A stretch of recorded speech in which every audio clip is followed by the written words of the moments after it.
three-man visions.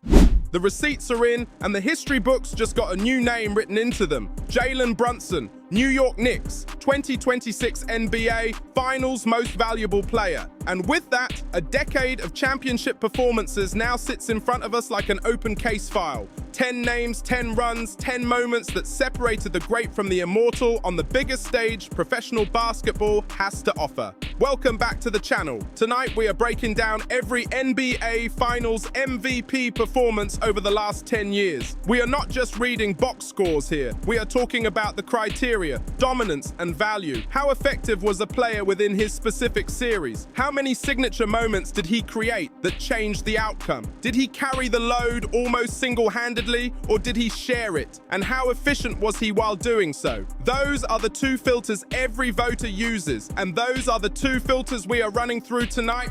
We start where the conversation is hottest right now. Jalen Brunson, 2026 NBA Finals MVP, 32.6 points per game, 4.2 rebounds, 4.6 assists against the San Antonio Spurs. Now, Brunson was not flawless for this entire series, and we are going to be honest about that. There were stretches where the Spurs' defensive scheme appeared to be functioning exactly as designed. Victor Wembanyama, 7 feet and 4 inches tall, was specifically tasked with shutting Brunson down. Let that sit for a second. The most physically imposing defensive presence in the modern game assigned to shadow a man who doesn't crack 6 feet 2. On paper, that reads as a complete mismatch. On the floor, Brunson turned that mismatch into a statement. He delivered a crucial fourth-quarter basket in all 4 Knicks victories, but it was Game 5 that cemented his legacy.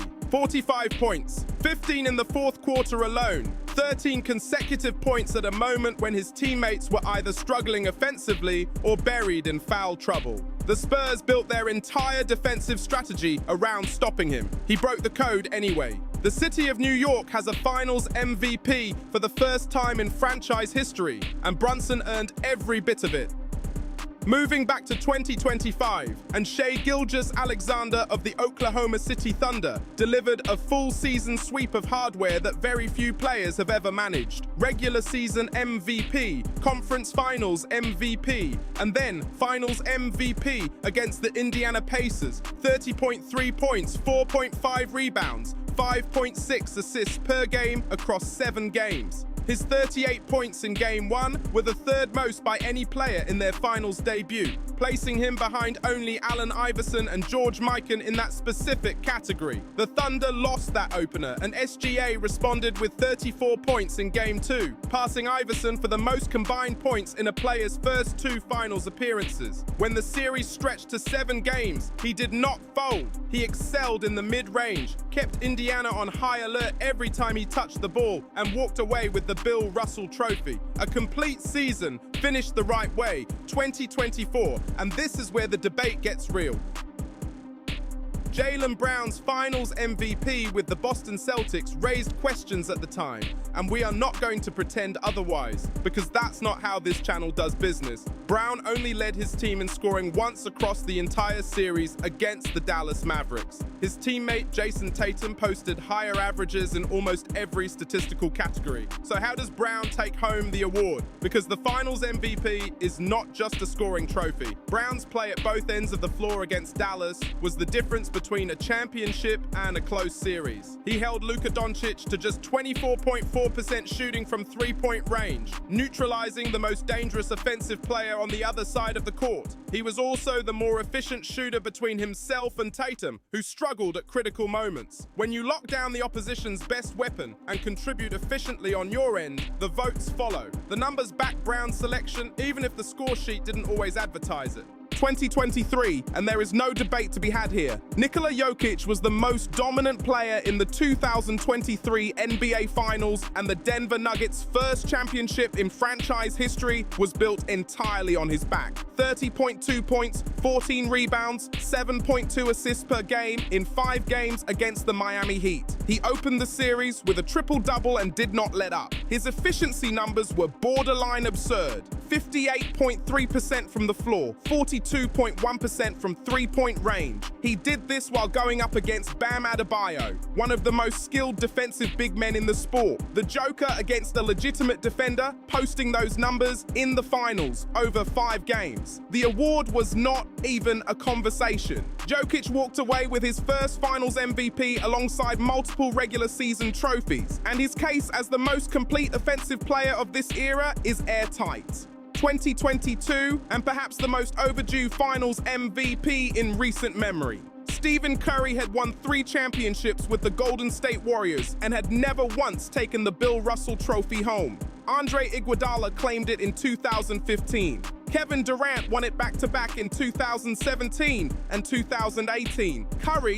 one of the most transformative players in the history of the game, a man who single-handedly changed how the league shoots the ball, kept coming up short on that specific honor. 2022 was different. Durant was in Brooklyn. Klay Thompson was still working his way back to full form post-injury. Golden State needed Curry more than they had at any point in the dynasty era. He averaged 31.2 points, 6 rebounds, and 5 assists per game against the Boston Celtics. He dropped 43 points to level the series at 2 games apiece, then closed it out with 34 in the elimination game. 3 rings without the trophy, then the 4th, and there it was. Long overdue and every bit earned. 2021, and Giannis Antetokounmpo gave the basketball world one of the most physically dominant finals MVP performances this generation has produced. Down 2-0 to the Phoenix Suns after dropping Game 2 despite 42 points from Giannis himself, Milwaukee had their backs against the wall. What followed was one of the most sustained individual runs in finals history. 35.2 points, 13.2 rebounds, 5 assists per game across the series. 2 plays define this championship run permanently. First, Game 4, Bucks ahead by 2, over a minute remaining. Giannis is positioned outside the paint, then retreats in time to reject DeAndre Ayton's alley-oop attempt at the rim, a block that saved the game and shifted the series entirely. Then in Game 5, a lob from Drew Holiday and a thunderous dunk gave Milwaukee a 3-2 lead. He closed the series in Game 6 with 50 points. 50 on a knee he hyperextended during the conference finals. The man played through injury, blocked the potential tying dunk, and dropped a 50-piece in the closeout. Built different is not a strong enough phrase. 2020 inside the Disney bubble, and LeBron James made history in a way only LeBron James can. 4 finals MVP trophies across 3 different franchises, a feat that speaks entirely for itself. Against the Miami Heat, he averaged 29.8 points, 11.8 rebounds, and 8.5 assists per game, finishing with a triple-double in the closeout Game 6 while shooting 59.1% throughout the series. Was this his most dominant finals run? Objectively, no. His 2016 performance, leading a Cleveland comeback from 3-1 down against the record-setting Warriors, carries more historical weight. In 2017, he became the first player to average a triple-double in the finals in a losing cause. The 2020 run benefited from Anthony Davis carrying a significant share of the load against Miami, but LeBron still led the Lakers in scoring, rebounding, and assists. 4 finals MVPs. The GOAT conversation belongs wherever LeBron's name sits. 2019, and Kawhi Leonard wrote one of the more poetic chapters in modern NBA history. Having already won Finals MVP back in 2014 with the San Antonio Spurs against the Miami Heat, Leonard returned to the championship stage 5 years later as the centerpiece of the Toronto Raptors, the franchise that took a calculated risk acquiring him during a year when his availability was uncertain and his free agency was looming. The Cleveland Cavaliers alongside the Golden State Warriors for his second consecutive finals MVP. 28.8 points, 10.8 rebounds, 7.5 assists per game across 4 games. The sweep removed some of the drama from the narrative, but Durant was dominant in every game and most decisive when it mattered. In Game 3, with Curry and Klay Thompson both struggling, Curry missed 13 of his first 14 shots, Durant shouldered the load and delivered 43 points, including a dagger over LeBron with 50 seconds remaining that effectively sealed the game and the series momentum. When your two co-stars are struggling and you respond with 43, the award belongs to you. 2017, and the unanimous Finals MVP selection tells the story before the stats do. Kevin Durant was the best player on a floor that also featured LeBron James, and the voters agreed without a single dissenting ballot. 35.2 points, 8.2 rebounds, 5.4 assists per game as the Warriors defeated Cleveland in 5 games. Durant led the Warriors in scoring in every single game and dropped at least 30 points in each of them.